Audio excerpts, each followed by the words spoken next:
अखेर शिंदे गटाला जबर दणका बसणार. उद्धव ठाकरेंचा सर्वात मोठा विजय. सुप्रीम कोर्टाच्या आवारातून महत्त्वाची बातमी. राजकीय विश्लेषकांनी अखेर सत्य सांगून टाकलं. या वकिलांनी सुद्धा दावा केला. नेमकं काय झालंय? धनुष्यबाण कसा ठाकरेंना मिळणार? शिंदेंना नवं पक्ष आणि नवं चिन्ह घेऊन राज्याच्या राजकारणात उतरावं लागणार. नेमकं काय झालंय ते आपण सविस्तर बघणार आहोत. चॅनलवर जर तुम्ही नवीन असाल तर चॅनल सबस्क्राईब करून बेल आयकॉन प्रेस करा, म्हणजे रोज नवनवीन राजकीय घडामोडी तुम्हाला बघायला मिळतील. आपण बघूया की नेमकं काय झालेलं आहे. राज्याच्या राजकारणात गेल्या काही वर्षापासून सुरू असलेल्या शिवसेना पक्ष, धनुष्यबाण चिन्ह आणि पक्षाच्या मूळ नेतृत्वावरील संघर्षाने राज्यातील राजकीय वातावरण कायमचं तापलेलं ठेवलं आहे. आता पुन्हा एकदा या जून महिन्यात न्यायालयीन प्रक्रियेत महत्त्वाची घडामोड होण्याची चर्चा सुरू झाली असून त्यावरून राजकीय वर्तुळात अनेक तर्कवितर्क लावले जात आहेत. सोशल मीडियावर धनुष्यबाण ठाकरेंना, शिंदेंना कोर्टाचा दणका, नवा पक्ष आणि नवं चिन्ह अशा चर्चांना उधाण आलेले आहे. कोणताही अंतिम निर्णय अधिकृतपणे झालेला नसताना विविध राजकीय दावे आणि प्रतिदावे यामुळे अनेक कार्यकर्ते यांच्या चर्चा रंगलेली आहे. 2022मध्ये झालेल्या राजकीय बंडानंतर महाराष्ट्राच्या राजकारणात मोठा भूकंप झाला होता. उपमुख्यमंत्री एकनाथ शिंदे यांच्या नेतृत्वाखाली अनेक आमदारांनी तत्कालीन मुख्यमंत्री असलेले उद्धव ठाकरे यांच्या विरोधात भूमिका घेतली. या बंडानंतर शिवसेना पक्षात 2 गट निर्माण झाले आणि त्यानंतर खरी शिवसेना आमचीच असं दोन्ही बाजूकडून दावे करण्यात आले.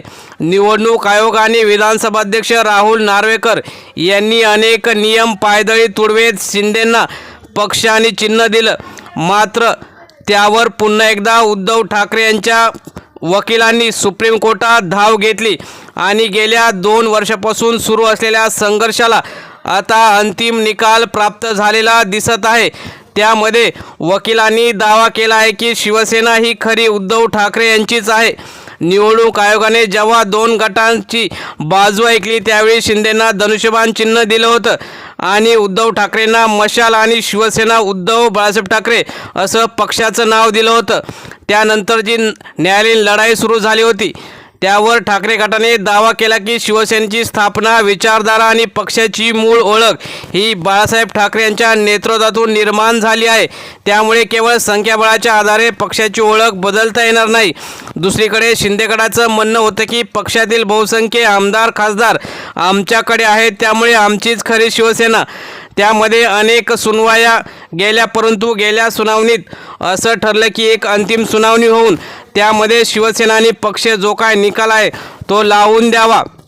त्यामुळे आता ही सुनावणी उन्हाळ्याच्या सुट्टीमुळे आता सुरू होणार असून त्यानंतर जे काही महत्त्वाचा निकाल येऊ शकतो त्यामध्ये शिंदेंना नवा पक्ष आणि नवं चिन्ह मिळण्याची शक्यता आहे. त्यामुळे जर भविष्यात न्यायालयीन किंवा निवडणूक आयोगाच्या पातळीवर वेगळा निर्णय आला तर शिंदेंना नवं पक्ष आणि नवं चिन्ह घ्यावं लागू शकतं किंवा त्यांचे सगळेच पदाधिकारी, आमदार, खासदार घेऊन भाजपमध्ये विलीन व्हावं लागेल. त्यामुळे येणाऱ्या काळात जे काही राजकारण तापलेलं आहे त्यानुसार उद्धव ठाकरे यांना शिवसेना पक्ष आणि चिन्ह मिळू शकतं. कारण सध्या भाजप आणि शिंदे गटात जो संघर्ष चालू आहे, देवेंद्र फडणवीस आणि शिंदे यांच्यात जे काही हार्डवेअर शीतयुद्ध सुरू आहे त्याची परिणिती म्हणून उद्धव ठाकरे आणि देवेंद्र फडणवीस हे जे काही जवळ येण्याच्या चर्चा सुरू आहेत. त्यामुळे शिंदेंना तगडा झटका बसू शकतो आणि भविष्यात जे भाजपाच्या जीवावर चाललेलं राजकारण एकनाथ शिंदे यांच्या गटाचं आहे ते संपू शकतं आणि सत्तेतून शिंदेंना बाहेर काढलं जाऊ शकतं.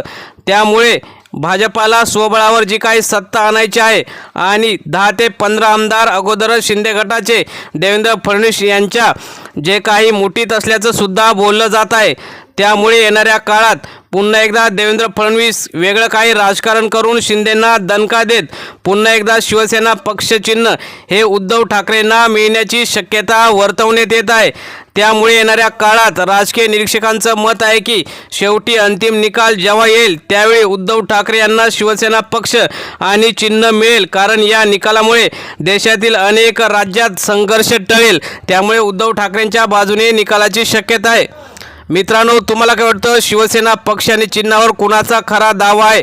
उद्धव ठाकरे की एकनाथ शिंदे? कमेंटमध्ये जास्तीत जास्त व्यक्त व्हा. धन्यवाद.